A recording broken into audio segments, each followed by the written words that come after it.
All right, everybody, welcome to day 4. We're almost done with week 1. This should be a Thursday. Maybe it's not. Maybe you started on a Sunday, but happy Wednesday, Thursday, or Friday to you.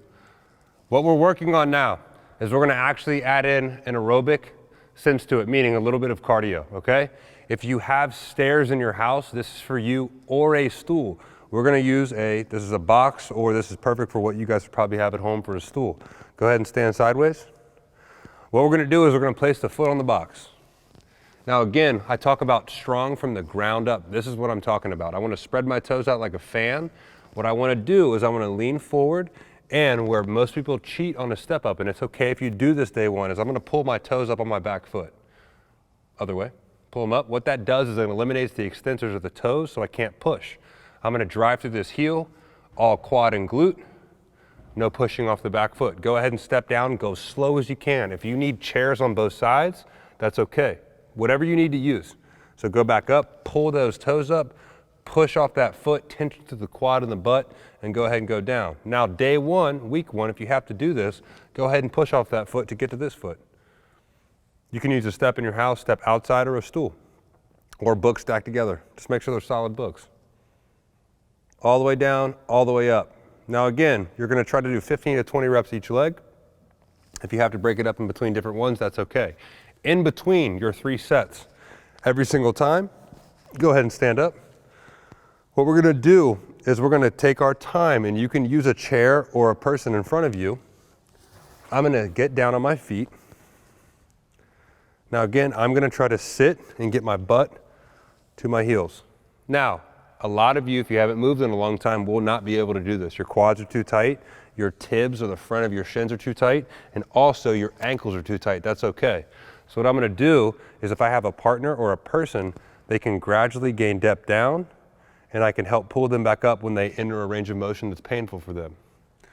But the goal is to sit all the way down, slightly lean forward, and breathe. So this is what I'm doing, resting in between to create range of motion and space in between setups. Again, 3 sets, 15 to 20 reps each leg. I would try to kneel down as far as you can, and even another progression, I can put my hands on something in front of me, put 1 foot down, 1 knee up, and start here. That's perfectly okay, but you can pull yourself back up even if it's just the start. Now again, you guys will have some pain and you will have some cramps. What I will tell you, a cramp or pain is basically a new neurological path in the brain that hasn't recognized that range of motion, so the body's trying to protect itself by tensing up. A cramp doesn't always mean you're dehydrated. It means you have used a new range of motion with the new tension exercise that your body's going to start to freak out a little bit. Relax and get right back into it. I promise you're not going to get hurt. Okay? 3 sets again. Our next exercise, what we're going to do today is I'm going to use this to point. Okay, so I'm going to turn sideways. We're going to do our split squat. Now, this is for 30 to 45 seconds, but I'm going to add something new. Okay, so I'm going to get into my split squat, which I've been doing. Now, we've just been hanging out here before, tension vertical, okay? Now, this is when it gets real. This is when it gets real. What I'm gonna do is I'm gonna try to imagine this ground in between me. I'm gonna try to bring it together between my feet. I'm gonna pull with my hamstring this way, okay?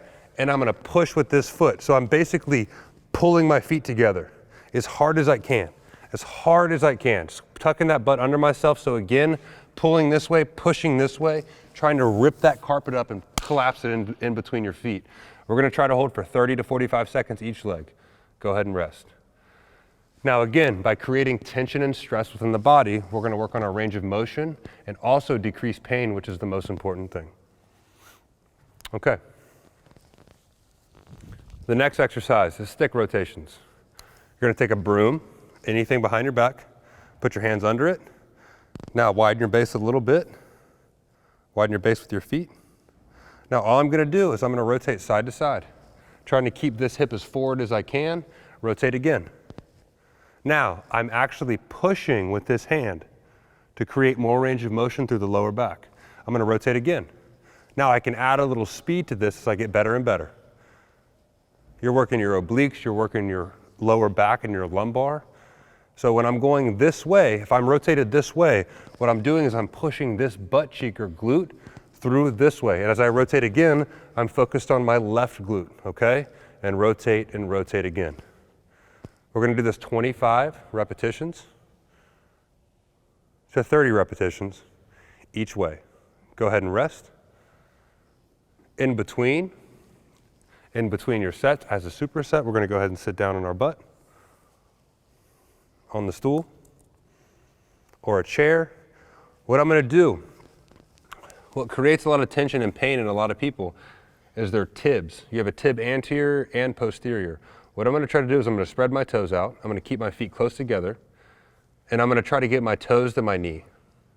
I'm going to pull both my feet up at the same time, raise as high as I can. It enters right here. You're going to feel tension and pain in your knee. Go ahead and drop, push the floor away from you like a gas pedal.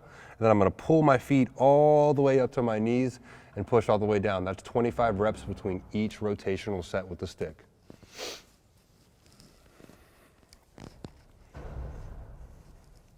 Go ahead and stand up, my love. The next exercise is we're going to do 20 repetitions. This is going to be hard. 20 repetitions of lateral raises with 1 minute to 2 minutes of holding in between, okay? So what I'm going to do, now I do want you to hold something in your hand. It could be a tennis ball. Anything the body can recognize that there's an external load and squeeze is what I want. A tennis ball, erasers, a book, anything where I'm holding something out. So again, I'm going to do 20 lateral raises, all the way up, all the way down, just like we've been working on, pouring the Kool-Aid at the top to work all of our delts.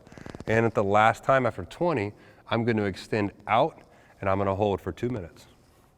It seems very simple, but I promise you, if you go ahead and turn around, keep going, the scap, which is the muscle in between here, the shoulder blades, what this does is these muscles in the spine are intrinsically woven together, meaning everything through here works in unison and works together.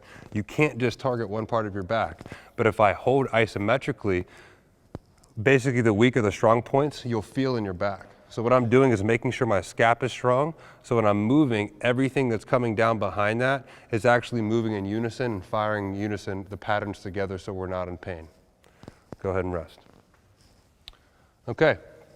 Now, end of day 4, extra credit. Extra credit. If you don't have steps inside your house, you get the lovely luxury of finding a park, finding anywhere with steps. What I want you to do, say, hey Siri, set my watch, hey Siri, set my timer, or if you're old school, set a timer, or you can count if you want to, but you have 10 minutes of stairs. Now, this could be, imagine there's a bunch of steps in front of me. This could be a step every second. Step, step, step. Continue to take your time. If you feel good and you want to get a cardio burn in, go up those steps and down those as fast as you can. Basement steps, house steps, or park steps. Continue for 10 minutes until your heart rate is actually from in your stomach to where you start to feel it closer to your heart, to where you know you're getting to a certain point of exhaustion without spilling over.